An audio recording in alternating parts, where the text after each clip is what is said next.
नमस्कार मेरी प्यारी सी यूट्यूब फैमिली। त्योहार हो या कोई खास मौका, लड्डू हर खुशी को मीठा बना देते हैं। घर जैसे स्वाद वाले खुशबूदार लड्डू जो मुंह में जाते ही घुल जाते हैं। अगर आपको मीठा खाना पसंद है तो लड्डू बनाइए बिल्कुल आसान तरीके से, और ये रेसिपी बस आप ही के लिए ही है।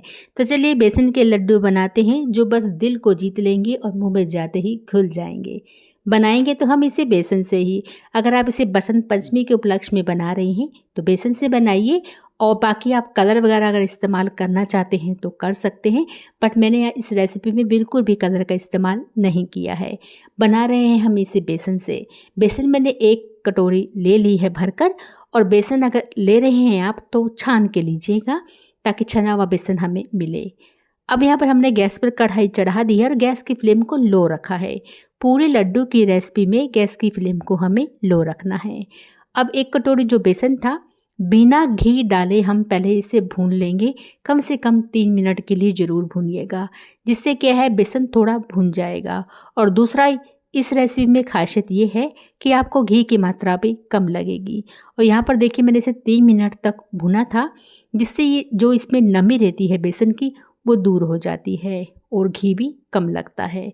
मैंने इसे 3 मिनट तक भुना। उसके बाद क्या करना है आपको, 1 कटोरी बेसन था तो 1 कटोरी का चौथाई हिस्सा आपको सूजी लेनी है।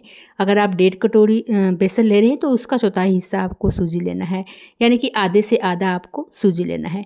बाकी आप यहाँ आधा कटोरी भी डाल सकते हैं। 1 कटोरी बेसन है तो आधा कटोरी सूजी भी आप यहाँ पर डाल सकते हैं। सूजी हम इसलिए डाले हैं, थोड़ा सा जो बेसन के लड्डू होते हैं उसमें थोड़ा दानेदार सा स्वाद आता है, इसलिए मैंने यहाँ सूजी डाली है। स्पून से देखिए तो 2 बड़ा चम्मच होता है, उससे 2 डाले हैं। अगर हम डेली स्पून से कहें तो 6 चम्मच आप डाल सकते हैं। अब हम इसे मिला लेंगे। दोनों को हमें कम से कम 7 मिनट तक आपको बिना घी डाले भूनना है, जिससे ये सूजी के जो कण हैं वो थोड़े से फूलेंगे। और बेसन तो हमने 3 मिनट पहले भी थोड़ा बहुत भून लिया था। अब दोनों को हमें कंटिन्यू भूनते जाना है। उसके बाद 7 मिनट के बाद आप इसमें घी डालिएगा। घी को हमने 1 कटोरी में पहले से ही निकाल के रख लिया है। अब घी इसमें कितना लगेगा, जितना आपने बेसन लिया है उसका चौथाई हिस्सा आपको घी लगेगा। तो अगर स्पून से देखें तो मैंने इसमें 8 स्पून घी डाला था शुरू से लेके अंत तक में। तो थोड़ा थोड़ा करते हुए हम इसमें घी ऐड करते जाएंगे। अभी देखिए जो मैंने स्पून लिया है डेली स्पून है जिससे हम खाना खाते हैं, 2 चम्मच मैंने यहाँ पर घी ले लिया है। अब इसे हम मिलाएंगे और गैस का फ्लेम लो ही रखेंगे। अब इसे हम जब इसे मिलाएंगे ना तो आपको थोड़ा थोड़ा सा ये घी मिलाएंगे तो ज़्यादा ऐसा तो नहीं लगेगा पूरा घी मिला लिया, क्योंकि हम थोड़ा थोड़ा करके मिला रहे हैं। अब इसे हमें घी को अच्छे से इसमें मिला लेना है। फिर भूनेंगे हम, फिर थोड़ा सा भुनने के बाद फिर हम घी को ऐड करेंगे। कुल मिलाकर मैं ये कहना चाहती हूँ कि थोड़ा थोड़ा घी डालते जाइए और इसको भूनते जाइए। यहाँ देखिए मैंने इसे मिलाया और भूना, और उसके बाद फिर मैंने थोड़ी देर 1 मिनट के बाद फिर मैंने घी डाला और फिर भुना। तो इस तरह से कर सकते हैं। बाकी आप डायरेक्टली घी डालकर भी भून सकते हैं, बट ऐसे करेंगे ना तो लड्डू बहुत अच्छे बनेंगे और घी की मात्रा भी इसमें कम लगती है। यहाँ पर हमने इसको 2 चम्मच और घी डाला था और फिर हमने इसे भुना। तो धीरे धीरे जब ये अच्छे से भुनेगा तो ये घी छोड़ना स्टार्ट हो जाएगा। अब तो ये घी ले रहा है, उसके बाद ये घी छोड़ देगा, तो समझो वहाँ पर आपका ये सूजी और बेसन अच्छे से भुन चुका है, बट समय लगता है। मैं अगर आपसे कहूँ तो यहाँ पर आपको 15 मिनट तो लग ही जाएंगे दोनों को भूनने में, शुरू से लेके अंत तक में। चाहे हमने 3 मिनट पहले बेसन भुना था, उसके बाद हमने दोनों को 4 मिनट, यानी कि कुल मिलाकर आप यहाँ पर 15 से लेके 20 मिनट के बीच में आप कह सकते हो, आसपास हो सकता है। आपको पूरे इसको भुनने में समय लग जाएगा, क्योंकि बेसन और सूजी को ना भुनना बहुत ज़रूरी होता है। अगर आप बेसन को अच्छे से नहीं भुनेंगे तो आपको पता ही है कि बेसन का स्वाद कैसा होता है, वो आपके दांतों में फंसेगा, जिसे बोलते हैं ना, वैसा लगेगा। तो खाने में लड्डू अच्छे नहीं लगेंगे, इसलिए अच्छे से भून कर ही लड्डू को बनाइएगा। यहाँ मुझे कम से कम 15-16 मिनट हो चुके हैं इसे भूनते भूनते। जब ये धीरे धीरे कर कर आपको खुद ही पता लग जाएगा, जब ये घी छोड़ना स्टार्ट करेगा तो समझो ये यहाँ पर भून चुका है। और उसका कलर भी देखिए काफ़ी चेंज हो जाता है।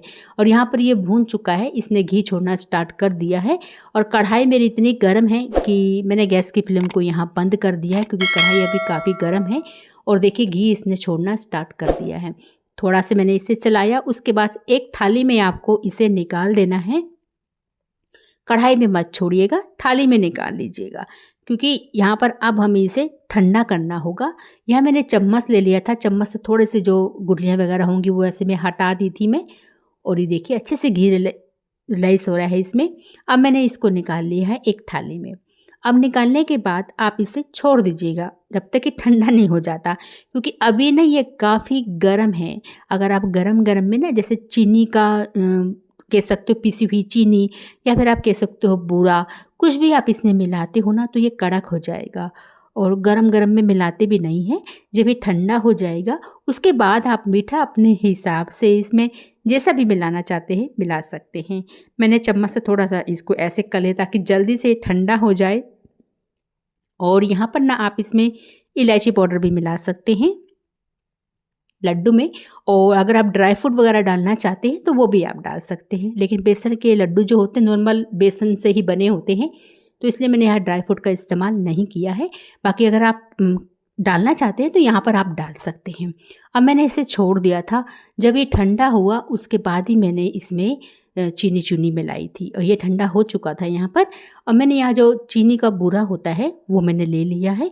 आप यहाँ जो बूरा मिलता है ना मार्केट से, वो भी ले सकते हैं। और उससे तो लड्डू और ज़्यादा अच्छे बनते हैं। जब हम खाते हैं तो जो स्वाद जो आता है ना, आपने खाई होंगे बेसन के लड्डू, कितना अच्छा स्वाद आता है। तो वो बूरे का जो टेस्ट होता है ना बहुत अच्छा होता है। बाकी अगर आपके पास नहीं है तो पिसी हुई चीनी का इस्तेमाल भी आप कर सकते हैं। अब हमने इसको सबको अच्छे से ना मिला लिया है, और मिलाने के बाद फिर लड्डू बनाना स्टार्ट करेंगे। अब यहाँ पर आप शेप लड्डू का देना चाहते हैं तो लड्डू का शेप दे दीजिए। बाकी आप कोई भी मिठाई का शेप देना चाहते हैं तो उसका शेप दे दीजिए। शेप देना आप पे निर्धारित है, आप कैसा भी इसमें शेप दे सकते हैं। यहाँ मैंने लड्डू आकार में इसे दे दिया है। और ये हमारे ना लड्डू बनकर तैयार हो गए हैं, और बिल्कुल सॉफ्ट से मुलायम से मुँह में घुल जाने वाले लड्डू बनकर तैयार हुए हैं। और ये ना बहुत अच्छे लगते हैं। बाकी आप इसे किसी भी फेस्टिवल के उपलक्ष्य में तो लड्डू बनते ही बनते हैं, हम लड्डू चढ़ाते भी हैं। तो आप बसंत पंचमी में एक बार बनाकर ज़रूर देखिएगा। कलर का इस्तेमाल मैंने बिल्कुल नहीं किया था। बाकी अगर आप कलर का इस्तेमाल करना चाहते तो कलर डालकर भी आप इसे बना सकते हैं, बट बिना कलर के भी ये बहुत अच्छे बने थे और दिखने में भी बहुत सुंदर थे। तो आशा करूँगी कि आपको आज की रेसिपी पसंद आई होगी तो इस लड्डू के लिए एक लाइक दे दीजिएगा। चैनल पर पहली बार आए हैं तो सब्सक्राइब करना बिल्कुल मत भूलिएगा। और देखिए मैं आपको तोड़ के दिखाती हूँ। ये देखिए बहुत ईजी से टूट गए और अंदर बिल्कुल सॉफ्ट और मुलायम, और खाकर जब देखा तो बिल्कुल मुंह में घुल जाने वाले बने। तो इस तरीके से आप भी बनाइएगा। मिलेंगे आपसे अगले वीडियो में एक नई रेसिपी के साथ। जब तक के लिए आप सभी का तहे दिल से बहुत बहुत धन्यवाद। तो लड्डू को बनाइए और आप इसको स्टोर भी कर सकते हैं। ये बेसन के लड्डू जो सबका दिल जीत लेते हैं। तो चलिए मिलेंगे आपसे अगले वीडियो में अगली रेसिपी के साथ।